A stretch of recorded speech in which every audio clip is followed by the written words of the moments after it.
live and push. My whole set was too complicated, too much. It caused me anxiety and it made me quite scared to perform. So I'm very happy to tell you that I have kind of figured it out for myself, and now I can help you to figure out your live set as well. I have actually a course on my website to teach you everything there is about push, push 1, push 2, push 3, and there's an Ableton Push live performance course there as well. So there's a discount code for you down below. But let's get into it. I have 8 questions that you asked me about my live performance setup, so I'm here to answer them. Equipment I use and why. In the center of everything, I have Ableton Push 3 standalone. I can do this live set in a standalone mode or using Ableton Live with me.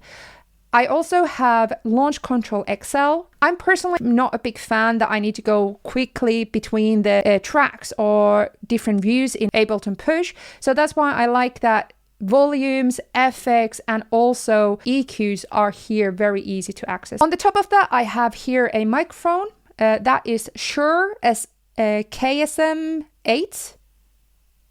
I'm writing it here just in case. I also have a big jack to XLR cable. So it goes straight into my Push 3 because my Push 3 has a internal interface. Perfect, less stuff to carry. I want this whole setup to be as easy to carry in couple suitcases as possible, or even a backpack. I don't want to carry zillion of bags anymore. On the top of that, we have here a monitoring system. This is the receiver that I can just put my headphones into, attach it to my trousers, and here is the transmitter that goes from mini jack into big jack to my headphones into Push 3. Before I had Push 3, I used Ableton Push 2, and I used an external interface with that. So you had a laptop, external interface, and microphone and monitoring system went through the interface. So basically when I am turning up to the venue, the only thing I need from them is a table and a microphone stand, and stereo jack goes from the back of Push into their mixing desk. Why Launch Control XL? Why I use this? I saw that Ben Bomer uses this kind of setup, and that really inspired me, and I kind of went with that inspiration. Last year I got into DJing, and I really enjoyed how in DJing you have the mixer. So you have low, mid and high EQ in a mixer, and I thought, well, that's what I need. I need that, but I want more control on the top of it. I have drums in the first 2 tracks. Then I have chords and arpeggiators. Then I have bass and all my other instruments, my vocal loops, my main vocals, violin when I loop, also violin, and then I have my master. So it allows me to control, example, my vocal effects, plus then do EQing with everything else. We're falling, we're loving, we're moving. We're falling, we're loving, we're moving. We're falling, we're loving, we're moving. We're falling, we're loving, we're moving. We're falling, we're loving, we're moving. We're falling, we're loving. While filming, I forgot to answer the question about transitions, which is one of the most important questions. For transitions, the most important thing for my setup is the EQ in the mixer, especially for the drums, and also blending every other element together. But also I use these arrows on my Push. So each track is color coded with the color here. So first one is green, then yellow, then orange. And when I want to go to the next scene, I can just go down from here and then click enter, and it will activate that row. Otherwise, obviously, I can just go into the session view and activate separate clips here as well. So it's a kind of combination of those 3 techniques. And before I had Push 3, I was using Push 2 and then just looking at the Ableton Live screen while changing the scenes.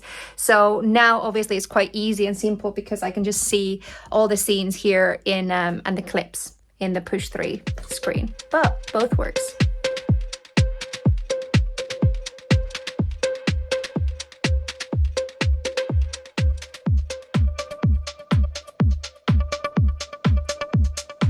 How much is pre-made and how much is made in the spot? I asked my mixing engineer to send me the mix stems of my tracks. So from those stems, I don't take everything. I just take the key elements, so bass, drums, and so on, and I add them into the session view. I loop them into be about 4 to 8 bar loop, so quite short ones. All of this I cover in my Ableton Push live performance course. So if you want to learn all that in detail, that is all in there. So it's kind of hybrid between clips, playing, singing, but also the manipulating the clips here in the mixer as well.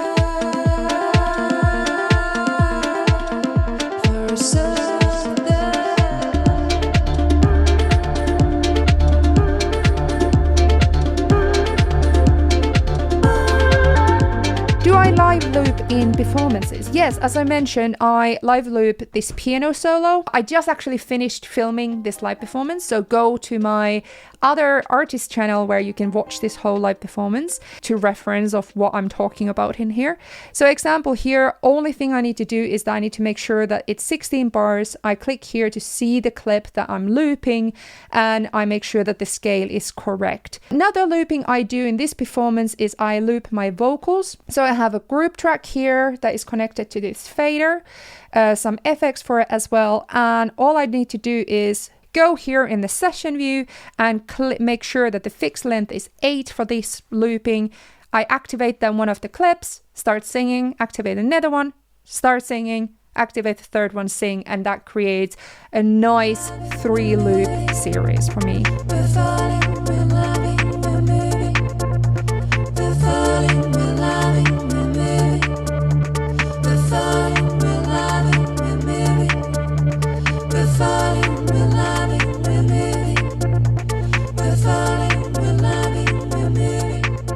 Again, something I teach in my live performance course.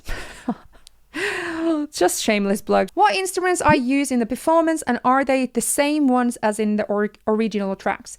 Yes and no. Solo instruments like Diva, I use a lot of Diva plugin in my tracks. So to make sure that it has the same tone, what I did is that I went to Diva with the same settings as in my tracks, and I recorded one really long note. In this live performance set, I dropped that into the simpler in Ableton Live, and that allows me now save CPU and use Diva without any complications in my live set.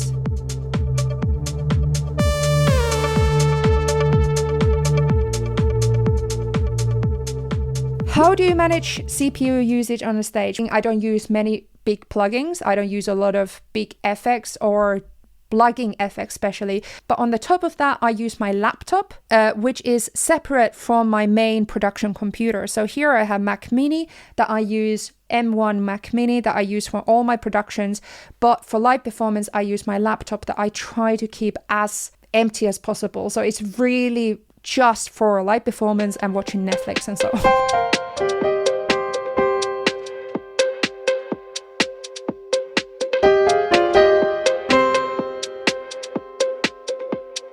How do you monitor yourself? So I already talked about the monitoring system I have, these little things here. So if you have an external interface, what you can do is you can add several outputs. And what that means is that you can create, with using return tracks, you can create a special mix just for you so you can hear yourself on a stage a lot better. I have a tutorial on how to do that. If you have any extra questions, write them down below. And remember, go and check out the live performance that I created here. See you later and have a lovely, lovely day.